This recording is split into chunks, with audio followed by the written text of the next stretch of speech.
आताच्या घडीची सगळ्यात मोठी बातमी, आमदार अण्णा बनसोडे यांची अजित पवारांच्या बैठकीला अनुपस्थिती। अण्णा बनसोडे हे शरद पवार गट अथवा भाजपमध्ये प्रवेश करणार असल्याची चर्चा। लोकसभेच्या निकालात महायुतीला मोठा फटका बसला। त्यानंतर अजित पवारांनी राष्ट्रवादीच्या आमदारांची बैठक बोलावली आहे। मात्र या बैठकीला पिंपरीतील अजित पवार गटाचे आमदार अण्णा बनसोडे जाणार नाहीत। त्यामुळे बनसोडे हे शरद पवार गट अथवा भाजपमध्ये प्रवेश करणार का, याबाबत चर्चा रंगलेल्या आहेत। याच प्रसंगी आमदार अण्णा बनसोडेंना गाठलं आणि बैठकीला गैरहजर राहण्यामागचं कारण जाणून घेतलं।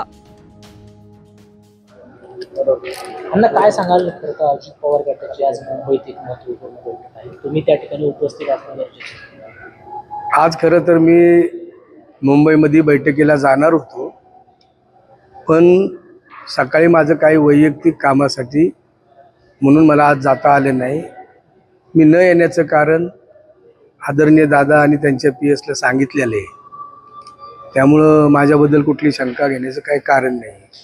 खरं तर रोहित पवार जे आहेत त्यांना समर्पित शरद पवार गटाच्या संपर्कात राष्ट्रवादीचे अनेक आमदार आहेत, त्यामुळे ही बैठक घेतली जात आहे।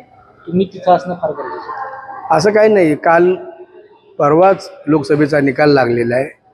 वास्तविक बघितलं तर राष्ट्रवादी काँग्रेस पक्षाची दर आठवड्यातनं मंगळवारी ही दादांच्या घरी बैठक असतेच।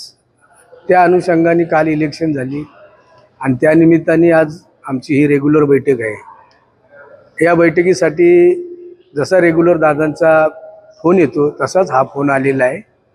त्यामुळं असं काही नाही की काल लोकसभेची इलेक्शन झाली आणि स्पेशल आज त्यासाठी मीटिंग बोलवण्यासाठी फोन आलेला आहे।